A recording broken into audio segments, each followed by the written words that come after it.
गोस्वामी तुलसीदास जी महाराज के लिखे रामचरितमानस के कथा प्रसंग बालकांड प्रथम सोपान और दोहा नंबर 43 के अक्षर में यात्रा कर संत जन जमे का कहे अब रघुपति पद पंकुर हो हियधरि पाहि प्रसाद कहो जुगल मुनीश्वर कर मिलन शुभंग संवाद मिलन शुभंग संवाद अवधपति राजा रामचंद्र देव की जय। बड़ा सुंदर पावन चर्चा प्रयागराज के है, संत समाज के है, जिनमें संत मन प्रभु में लीन होकर के सुंदर मंदाकिनी गंगा में गोता लगा करके प्रभु नाम रूपी प्रसाद पा करके यात्रा करते और वहां रह करके माँ गंगा जी में सुंदर डुबकी लगा करके अपने जीवन प्रताप करते पवित्रता के जो मरम है वो बताते पावन कथा प्रसंग में। तो आज भरद्वाज जी मुनि के आश्रम गंगा जी के तट में बड़ा सुंदर प्रयागराज में जहाँ अनेकों संत ऋषि मुनि मन वहां विराज करके भगवान की कथा श्रवण करते संत जन। कथा प्रसंग में बताए गए हैं कि बड़ा सुंदर पावन महीना के वर्णन जो कहते हैं ना कि ये यही महीना में मकर संक्रांति में वो स्नान होगी। लगातार 3 महीना तक स्नान चलते जब कुंभ के मेला आते, मगर अभी 1 महीना तक स्नान शुरू हो जाएगी। तो यह स्नान के पावन चर्चा भरद्वाज मुनि के पावन आश्रम में ऋषिगण मन के विराजमान होना और वहां कथा श्रवण करना, और संत से जब संत मिलते तो कथा ही चलते, एति तेति के चर्चा होबे नहीं करे। मन में विचार करबो तो कोई चौक चौराहा में बैठ करके आज का सत्संग नहीं होवे, पहले यही चले। जब सियान मन बैठे कोई चौक चौराहा में 4 संत 4 सियान बैठ गए तो बिल्कुल कथा प्रसंग शुरू हो जाए। कहाँ भगवान कैसे लीला करेगा, कौन मेरे भगवान के कहा चर्चा चलेगा, कोई ना कोई प्रकार से सियान में जब बैठे तो पहली कथा निकल ही जाए, पर अब नहीं निकले। अब जब भी बैठी तो दोकर बहु कैसे हो देकर बेटा कैसे करत है, कमावत है तो भाई के बाहर में की जरूरत है, कमावत तेल उड़ावत का कुछ न कुछ चर्चा कूटनीति भरे चलते। लेकिन यहाँ बताया गया है कि सत्संग की चर्चा होना है प्रयागराज में। गंगा माता में स्नान करके प्रभु रूपी प्रसाद पा करके समस्त संत जन कथा में यात्रा करते, एक दूसरे से वार्ता भी होते तो कथा प्रसंग ही चर्चा होते। तो भगवान के पावन कथा प्रसंग के चर्चा हम एक भजन पश्चात करबो। अब प्रयागराज की चर्चा पहले राम जी के पावन छोटे से भजन को आप सब लेके चलबो। राम कहानी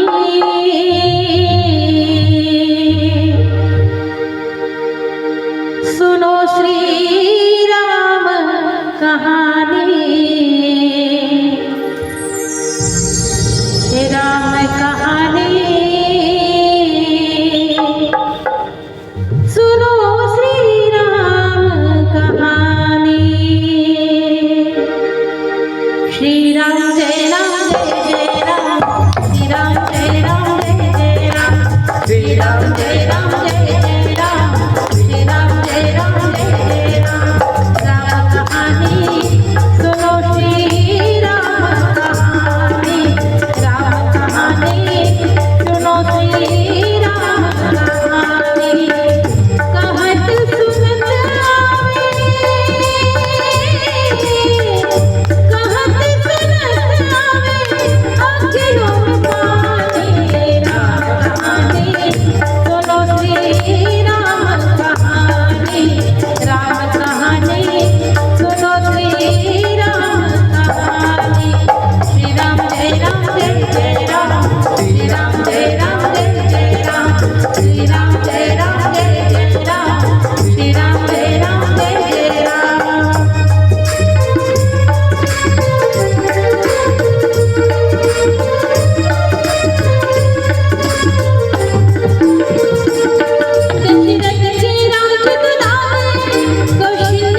दर्शक में सभी संतजन आपस में चर्चा कर रहे हैं संतों के प्रभु का प्रागट्य किस प्रकार से हुआ। राम जी किस प्रकार अयोध्या में आए, दशरथ के लाला बने, कौशल्या की गोदी में खेले और सुंदर गुरुकुल की यात्रा तय की। रघुकुल बड़ा ही सुंदर, गुरुकुल गए पढ़न रघुराई, अल्पकाल विद्या सब आई। गुरुकुल गए पढ़न रघुराई, अल्पकाल विद्या सब आई। भगवान गुरुकुल जाते हैं, चारों भाई एक साथ शिक्षा दीक्षा ग्रहण करते हैं, तत्पश्चात पुनः वापस आते हैं। उसके बाद विश्वामित्र जी का निमंत्रण आता है, क्योंकि ताड़का मार्ग सुबाहु यज्ञ नहीं करने देते, निशाचर है। क्योंकि निशाचर लोग कभी भी सही काम नहीं करने देते, चाहे यहाँ हो चाहे वहाँ हो। यहाँ भी कई उत्पाद करने वाले मिलेंगे आपको, भले राम जी के दरबार में नहीं, अभी तो बाहर। तो निशाचर लोग यज्ञ हवन नहीं करने देते। विश्वामित्र जी दशरथ के पास जाते हैं, राम लक्ष्मण दोनों को यज्ञ की रक्षा के लिए लेकर आते हैं और राम लक्ष्मण दोनों भी यज्ञ की रक्षा करते हैं। ताड़का मार्ग सुबाहु को पछाड़ देते हैं। तभी मिथिला नगरी से जनकपुर के यहाँ से निमंत्रण आता है धनुष यज्ञ का। विश्वामित्र जी राम लक्ष्मण दोनों शिष्य को ले जाते हैं मिथिला नगरी। मिथिला नगरी घूम करके धनुष यज्ञ का जब समय आया, समस्त राजाओं से धनुष नहीं टूटा, संतों पर राम जी का जब अवसर आया, बड़ा ही सुंदर राम जी ने वहां लीला की। कौन सी लीला आइए उसमें यात्रा करते हैं। सिम धनुष भंग प्रभु करके ले आए सीतावर के,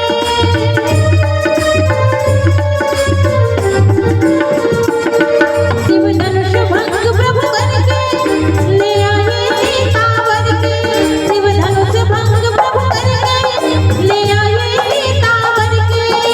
भगवान जो है सीता माँ को वर के ले आए।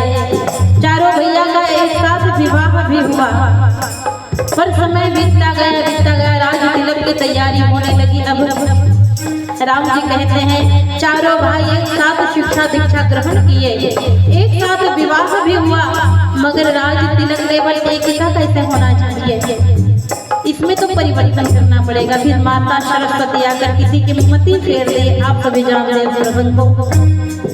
उसके बाद राम जी मलकल वेश धारण करते हैं। केवल राम जी को वनवास है तो, लेकिन साथ जाने के लिए माता सीता तैयार हो गई, साथ चलने के लखन लाल तैयार हो गए। तो राम जी क्या करे फिर, लखन सियाने संग, लखन सियाने संग छोड़ी राजधानी, राम कहानी सुनो श्री राम कहानी, राम कहानी सुनो श्री राम कहानी। श्री राम जय राम जय जय राम, श्री राम जय राम जय जय राम, श्री राम जय राम जय जय राम, श्री राम जय राम जय जय राम।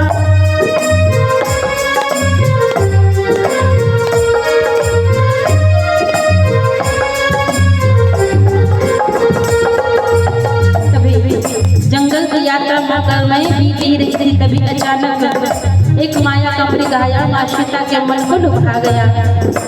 सीता माता प्रभु से आग्रह करने लगी, क्योंकि प्रभु को लीला करनी है। अब माता सीता को अग्नि के हवाले करके भगवान अपना दूसरा लीला प्रारंभ करते हैं और मृग के पीछे पीछे साधारण मनुष्य के भांति चले जाते हैं।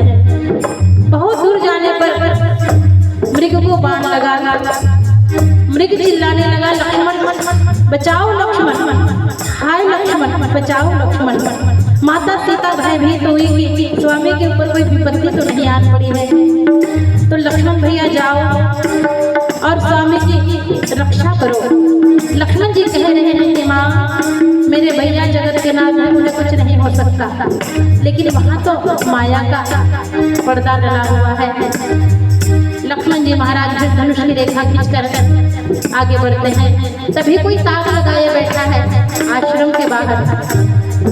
वह कौन है? खल भेष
सभी कहते हैं जब माँ सीता का हरण हुआ तब क्या हुआ? प्रभु ढूंढने के लिए निकले और पूछते हैं डाल डाल पत्तों पत्तों से, हे खगमृग हे मृदुकर्षिणी, का तुम देखे सीता मृग नैनी। हे खगमृग हे मृदुकर्षिणी, क्या तुम देखे सीता मृग नैनी। पर माता सीता का पता किसी ने नहीं बताया। तभी दूर जटायु जी महाराज थे, उन्होंने पता बताया। माता सीता को निशाचर रावण हर कर ले गया। प्रभु मैं आपको बताने के लिए ही जीवित हूँ, ये प्राण रखे हुए हैं, नहीं तो कब ये प्राण पत्थर उड़ जाए इसका कोई पता नहीं। फिर राम जी वहां से अग्निदाह जटायु जी को देकर माँ शबरी के आश्रम आते हैं। शबरी को नवधा भक्ति सुनाकर सुग्रीव जी से मिताई करते हैं। फिर हनुमंत लला के द्वारा माँ सीता का पता चलता है। सागर लांघ कर हनुमान जी महाराज माता सीता का पता लगाते हैं और माँ सीता का हाल देखते हैं और कहते हैं कि माँ सीता की जटायु बन चुके थे। अशोक वृक्ष के नीचे माँ सीता इस तरह विराजमान थे मानो कोई तीन हो जो प्रभु के लिए व्याकुल है। हनुमान जी महाराज प्रभु की कथा कहते हैं माँ सीता के समक्ष, श्री राम ने मोहे बसायो, मैं राम दूत बन आयो।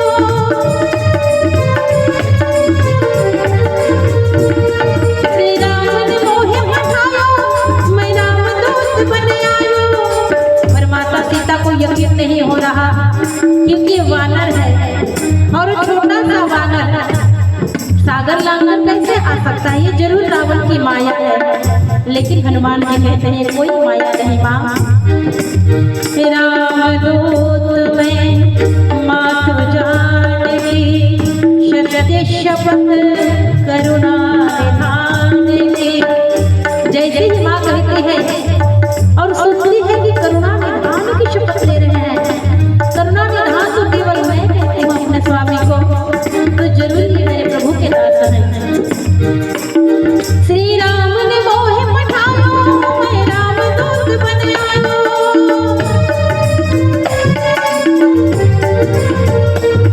श्री राम ने मोहे पठायो, मैं राम दूत बन आयो।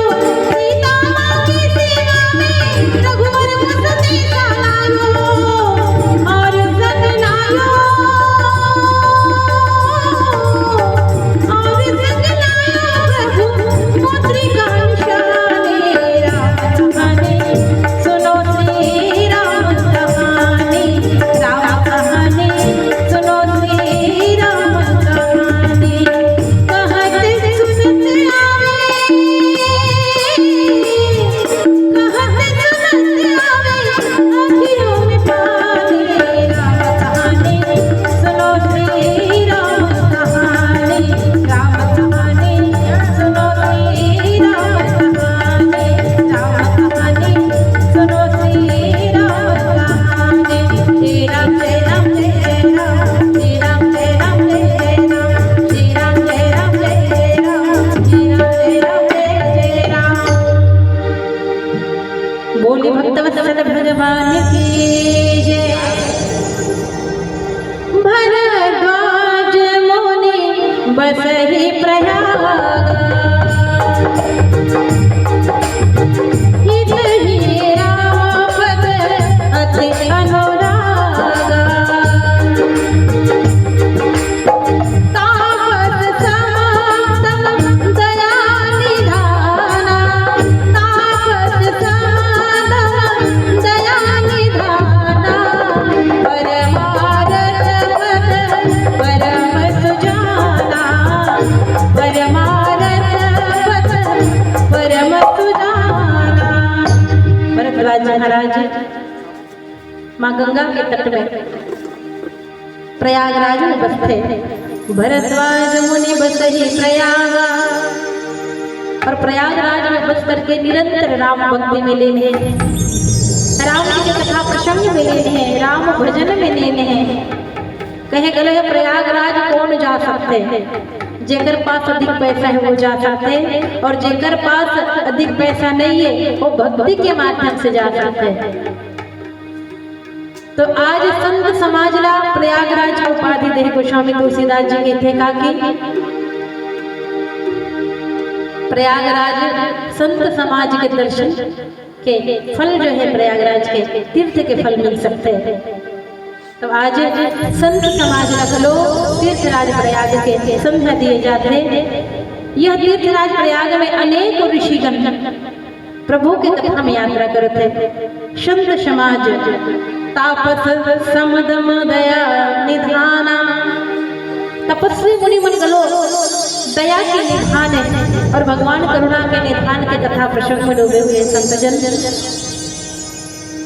तो ये प्रकार से पावन कथा प्रसंग आप सबों के बीच प्रवाहित होते संतजन आओ पुनः पावन एक भजन की यात्रा करबो। फिर सादर कथा प्रसंग के नीचे चौपाई में हम सब यात्रा करबो।